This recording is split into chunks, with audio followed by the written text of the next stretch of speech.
Bismillahirrahmanirrahim. Assalamualaikum warahmatullahi wabarakatuh. Innal hamdalillah nahmaduhu wa nasta'inuhu wa nastaghfiruh wa na'udzu billahi min shururi anfusina wa min sayyiati a'malina. May yahdihillahu fala mudhillalah wa may yudlil fala hadiyalah. Asyhadu an la ilaha illallah wahdahu la syarikalah alladzi khalaqal mauta wal hayata liyabluwakum ayyukum ahsanu amala wa huwal azizul ghafur. Wa asyhadu anna Muhammadan abduhu wa rasuluh alladzi ja'ana bil haqqi basiran wa nadhira balagar risalah wa addal amanah wa nasahal ummah. Allahumma fasalli wa sallim wa barik ala habibina al-mustafa wa nabiyuna al-karim Muhammad sallallahu alaihi wasallam wa ala alihi wa ashabihi wa man tabi'ahum bi ihsan ila yaumiddin, amma ba'd. Wa qala Allah ta'ala fi kitabihil karim, a'udzu billahi minasy syaithanir rajim, bismillahirrahmanirrahim. Ya ayyuhalladzina amanu ati'ullaha wa rasulah wa la tawallaw anhu wa antum tasma'un wa la takunu kalladzina qalu sami'na wa hum la yasma'un inna sarrad dawabi 'indallahi summul bukmul ladzina la yaqilun. Shadaqallahul azim. Allahumma arhamna bihadil ayatil karimah. Ikhwanu fiddin rahimakumullah. Alhamdulillah, segala puji hanya milik Allah. Kita senantiasa bersyukur kepada Allah Subhanahu wa taala atas nikmat yang Allah berikan kepada kita semuanya.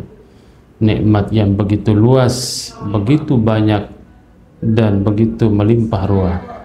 Mudah-mudahan dengan nikmat-nikmat yang tidak mampu kita hitung ini, kita berharap kepada Allah dengan doa yang tulus supaya Allah berikan kemampuan, kepandaian kepada kita semuanya untuk memanfaatkan nikmat-nikmat yang Allah berikan ini untuk kita tingkatkan amal soleh kita, kita luruskan niat kita dalam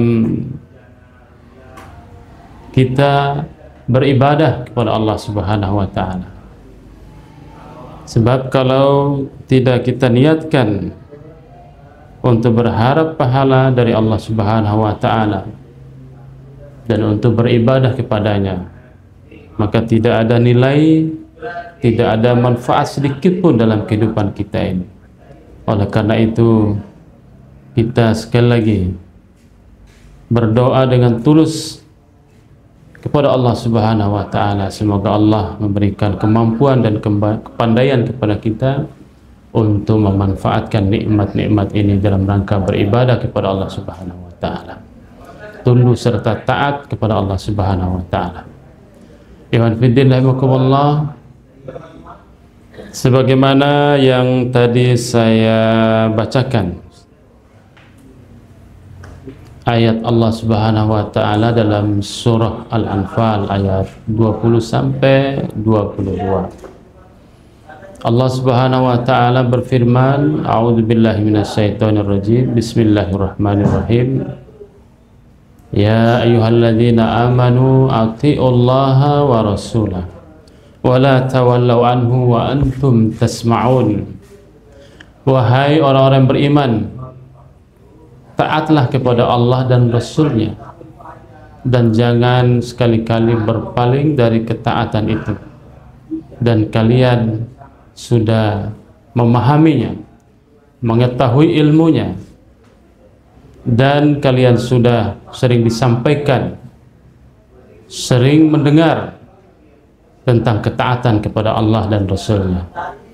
Maka semoga mudah-mudahan kita senantiasa Allah mudahkan, Allah pandaikan kita untuk taat kepada Allah dan Rasul-Nya dengan taat yang sempurna, dengan taat yang totalitas, tidak sebagian-sebagian saja menurut keinginan dan kemauan kita yang cocok dengan hawa nafsu kita atau keinginan kita, tidak.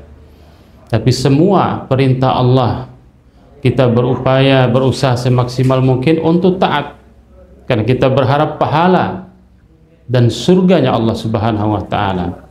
Begitu juga seluruh larangan Allah kita berupaya dalam kehidupan yang sementara ini untuk kita jauhi, untuk kita hindarkan. Dan kita juga tidak lupa senantiasa berdoa kepada Allah dengan kesungguhan tentunya, tidak hanya sekedar saja, supaya segala kemaksiatan, dosa, kehinaan supaya terhindar daripada jiwa dan diri kita dalam kehidupan ini. Apalagi pada kehidupan pada zaman sekarang yang serba luar biasa ujiannya,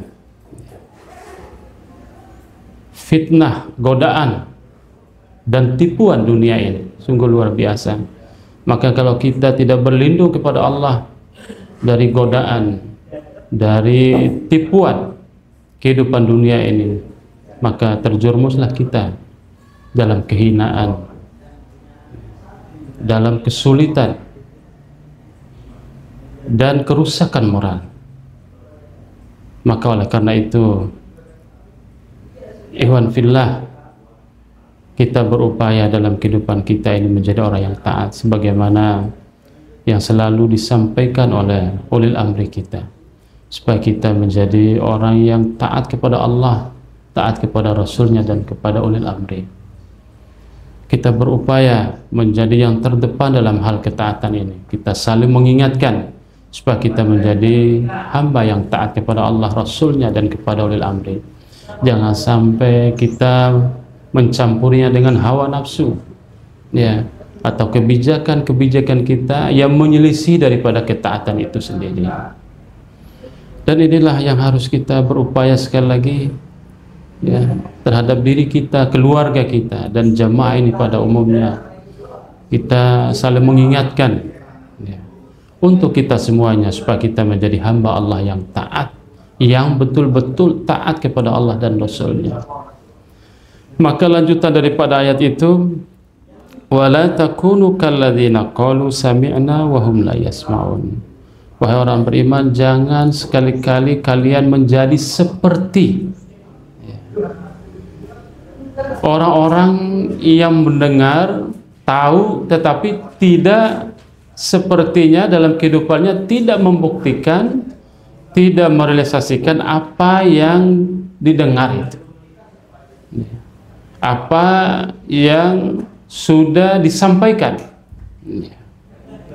Dia sudah memahami ilmunya, sudah sampai ilmu kepada dia, dan dia, ya, sudah memahaminya dengan baik, tetapi dalam kehidupan ya tidak mampu merealisasikan, ya, mewujudkan apa yang sudah disampaikan itu, apa yang sudah diketahui itu, ya, tentang taat kepada Allah dan Rasulnya utamanya, dan hal-hal yang lain dalam syariat, ya, dalam dinul Islam ini, ya, begitu luas, begitu jelas kita sudah dengar, bahkan kita sering melihat, menyaksikan, dan senantiasa sering mendengar, ya, ceramah, tausiah, ya, dan yang lain-lainnya dalam hal ketaatan ini, tetapi prakteknya kita jauh daripada ketaatan, ya. Maka dalam tafsir ayat ini kita, ya, dikategorikan seperti orang munafik, tahu kebenarannya tetapi tidak mau merealisasikan.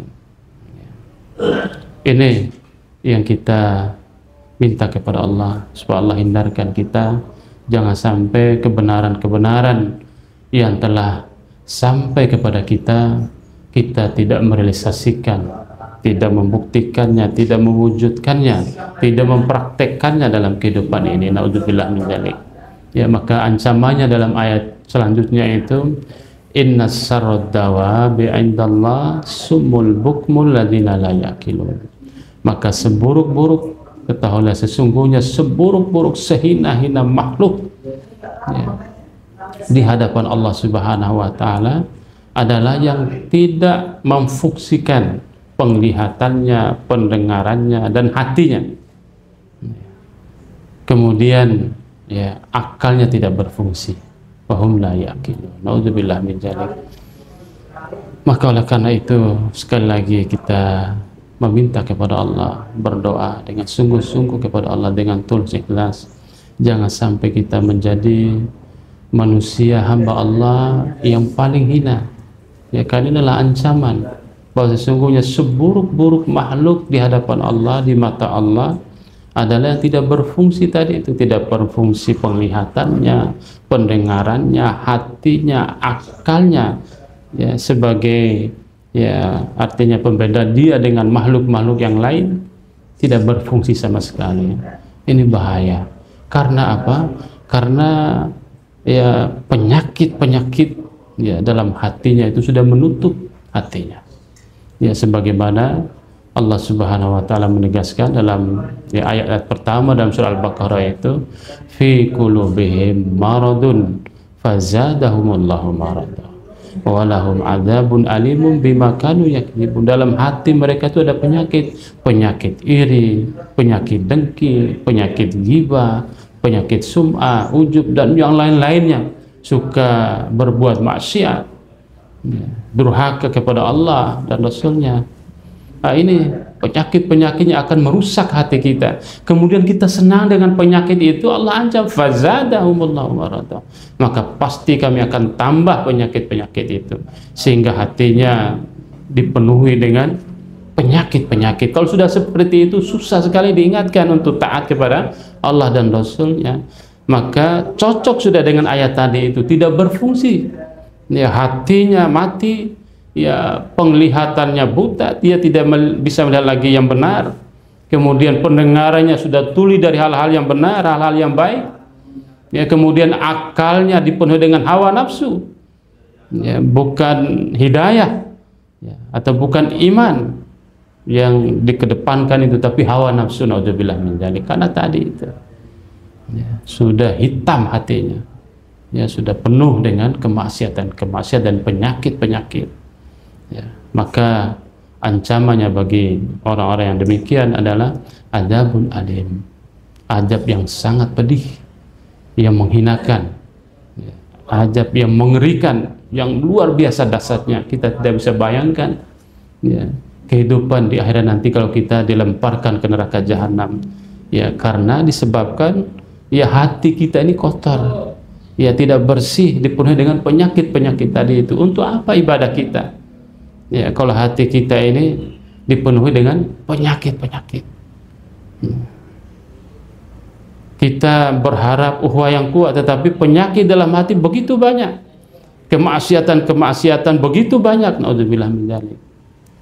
Maka untuk menguatkan ketaatan kepada Allah, kepada Rasul, kemudian sesama kita, supaya kuat hubungan sesama kita, kuat yaitu ukhuwah tadi itu, jangan dicampuri dengan hal-hal yang merusak ya, seperti penyakit-penyakit hati tadi itu.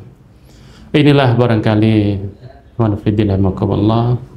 ya nasihat singkat terutama untuk saya pribadi yang menyampaikan, dan antum semuanya, mari menjadi hamba Allah Subhanahu wa Ta'ala yang betul-betul taat kepada Allah dan Rasulnya ya, dengan segala kekuatan kita ya, semaksimal mungkin ya, bahkan ya nyawa sekalipun kita pertaruhkan untuk ya mewujudkan, merealisasikan, membuktikan ketaatan tadi itu Allah dan Rasulnya kepada ulil amri.